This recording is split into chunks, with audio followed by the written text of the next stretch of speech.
먼저 빌립보서는 바울이 복음을 전파하는 가운데 감옥에 갇히게 되고 그 감옥 안에서 빌립보 교회에 보낸 옥중 서신입니다. 편지예요, 편지. 빌립보 교회는 사도행전 16장을 배경으로 보면 아시아 전도를 하던 바울이 비두니아 전도를 희망했지만 성령께서 허락하지 않으셨습니다. 그래서 드로아로 내려갔고 드로아에서 밤에 환상 중에 마게도냐 사람 하나가 와서 우리를 도우라 호소하는 것을 보게 됩니다. 그래서 바울은 아시아 전도를 단념하고 에게해를 건너서 빌립보의 관문이라고 할 수 있는 네아폴리에 이르고 로마 가도를 따라서 빌립보에 도착했습니다. 그리고 그곳에는 회당이 없었기 때문에 기도처가 있는가 하여서 그곳 강가에 나갔다가 두아디라의 자주장사인 루디아를 만나게 됩니다. 그래서 그곳에서 첫 번째 그리스도인을 얻게 됩니다. 그 후 바울 일행은 루디아의 집을 선교의 기지로 삼고 많은 고난과 능욕을 당해가면서 계속 전도합니다. 그 결과 점치던 여자, 간수장 등이 회개하게 되고 이어서 간수장의 가족, 에바브로디도, 요디아 순두계, 클레멘 등과 같은 이방인들이 예수님을 믿게 됩니다. 그리하여서 이들이 중심이 되어 빌립보 교회는 설립되었습니다. 이렇게 설립된 빌립보 교회는 헌금의 열의가 있었고 특히 바울에 대해서 참 애정이 많았습니다. 그 교회는 여성들이 특히 활동을 많이 했던 교회인데 그들은 바울 일행의 전도 여행에 필요한 물질적인 소요를 충당해 두었을 뿐만 아니라 복음을 전파하는 데도 힘을 같이 했습니다. 빌립보서는 학자마다 견해가 다르지만 바울이 로마 감옥이나 아마 에베소 감옥에서 갇혔을 때 빌립보 교회의 호의에 대한 하나의 감사장으로 쓰여진 글이라고 봅니다. 바울의 투옥 소식을 들은 빌립보 교인들은 바울을 염려한 나머지 헌금을 하고 또 에바브로디도 편에 바울에게 보냈습니다. 그래서 에바브로디가 그 감옥에 갇힌 바울을 좀 시중들게 하면서 돕도록 합니다. 근데 그 에바브로디도가 병에 걸립니다. 중태에 빠졌다고 합니다. 그러다가 이제 다시 살아난 거예요. 오히려 빌립보 교회는 자기가 바울을 도우려고 보내는데 거기서 병 들어가지고 바울에게 더 어려움을 주지 않았나, 짐이 되지 않았나, 그래서 근심하게 되고 또 그렇게 근심하는 빌립보 교회의 소식을 들으면서 바울도 근심한 거예요. 그래서 이러면 안 되겠다 싶어서 이제 에바브로디도가 다 낫고 나서 다시 빌립보로 돌려보냅니다. 나 이제 도와주지 않아도 괜찮으니까 가서 빌립보 교회 돌아가라고. 근데 내가 이 빌립보 교회에 편지를 썼으니까 이거 가지고 가라고 하면서 보낸 그 편지가 빌립보서입니다. 근데 이런 직접적인 동기 외에 부수적인 목적이 있습니다. 그 편지 내용을 전체적으로 보면 첫 번째는 자신의 투옥에 대한 변명을 합니다. 빌립보 교인들 가운데는 바울의 투옥에 대해서 의구심을 갖는 자들도 있었다 그래요. 아니 어찌하여서 복음을 전파하던 주의 종이 저렇게 무기력하게 감옥에 갇혔는가.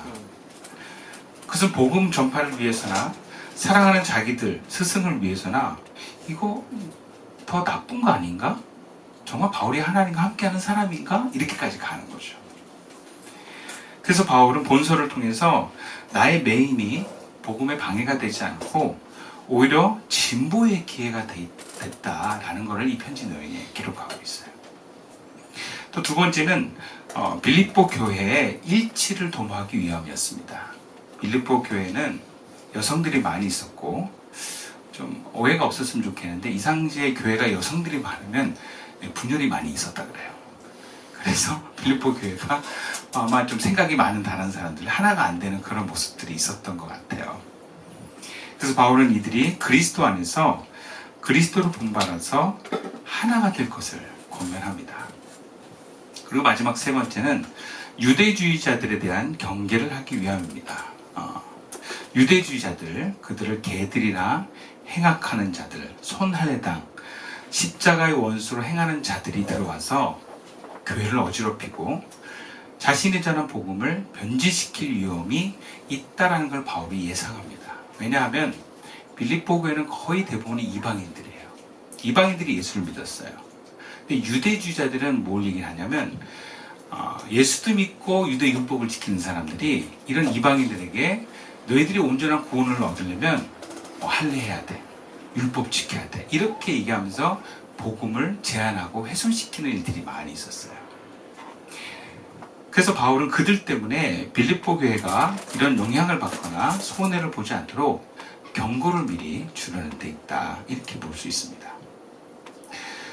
오늘 본문을 이제 시작을 보면 바울은 무엇보다도 빌립보 교회를 참 기뻐하고 사랑합니다.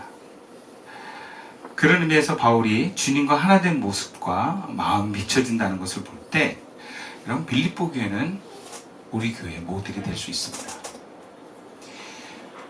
그런 의미에서 주님이 기뻐하시는, 또 주님이 사랑하시는 교회는, 또 그런 성도는 어떤 모습일까?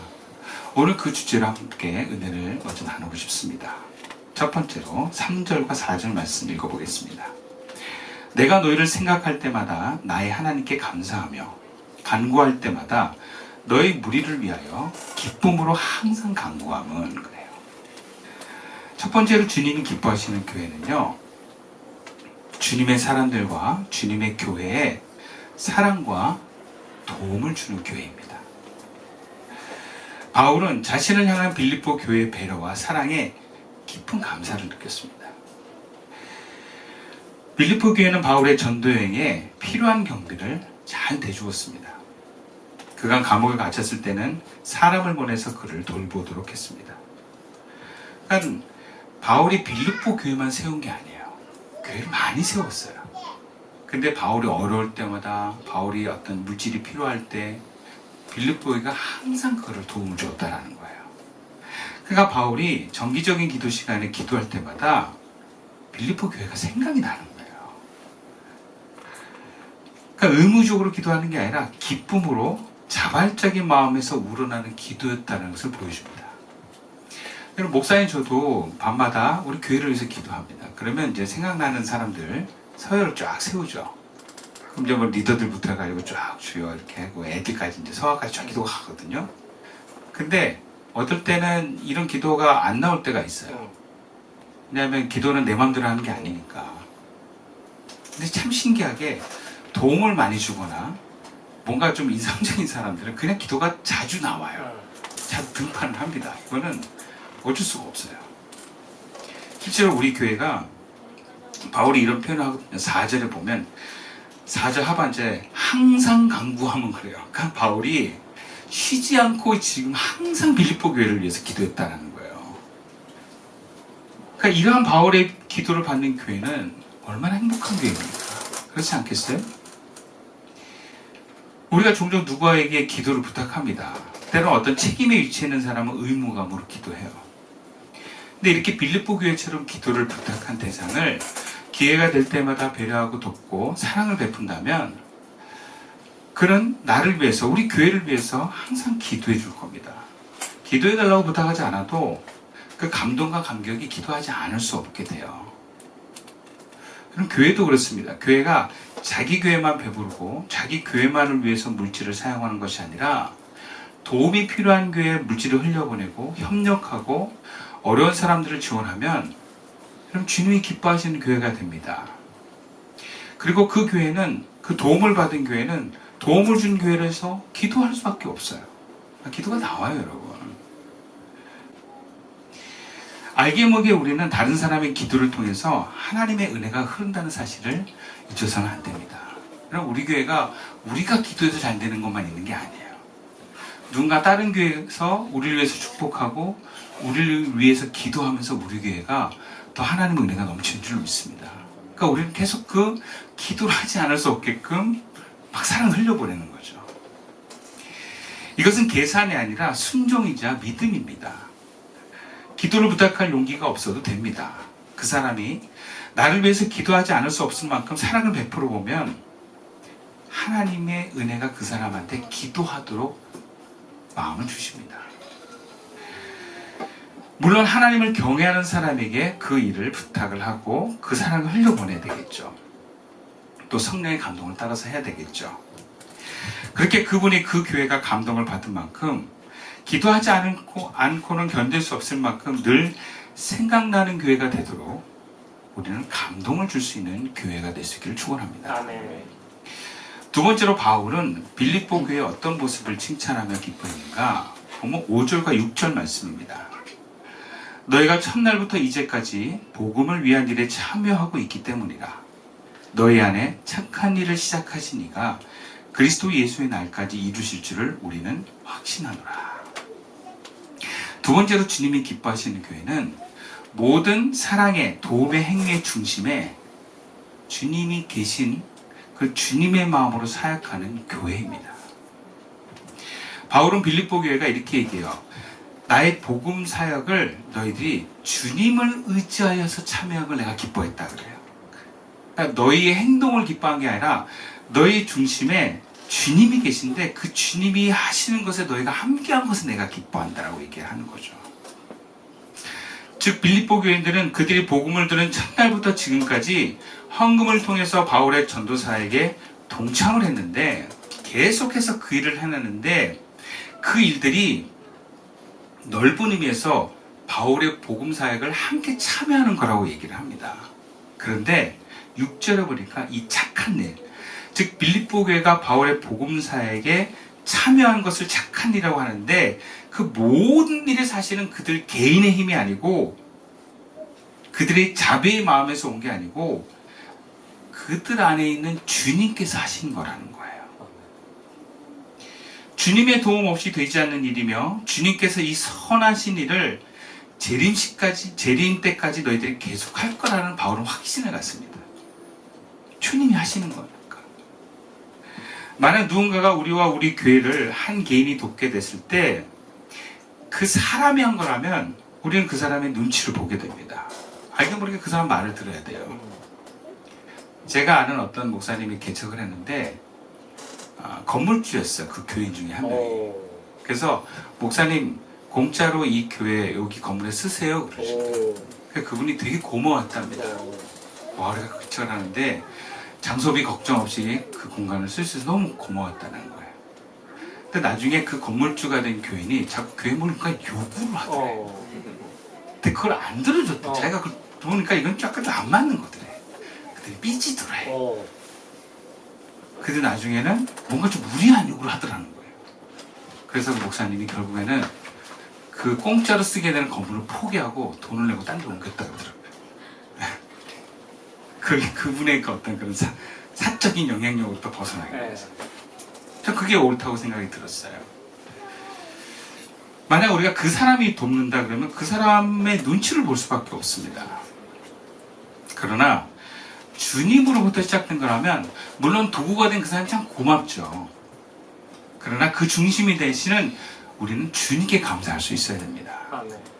그리고 그 주님께 집중하면 되는 거예요. 그러면 주님 안에서 그 도움이 부담이 아니라 기쁨이 되고 주님을 향한 감격이 되는 것입니다. 우리가 다른 사람을 도울 때 바로 이런 마음이 중요합니다. 나에게서 나간 게 아니라 주님으로부터 시작된 것이다. 그리고 주님이 영광 받아야 된다. 그렇죠. 만약에 내가 도움을 주고 배려했던 그 대상이 나에게 고마워하지 않는다면 심지어 냉대하게 될 때 우리는 상처받으면 안 됩니다. 삐지시면 안 돼요. 여러분 이거 시험이에요. 성원에 그냥 자연스럽게 올라오거든요. 그럴 때 내가 시험 들면 안 되겠다. 이 착한 일 시작한 애가 주님인데 내가 그 속에 좀 많이 있구나. 그 깨달으셔야 돼요. 내가 그렇게 하나님 마음으로 순수한 거는 언젠가 돌아와요.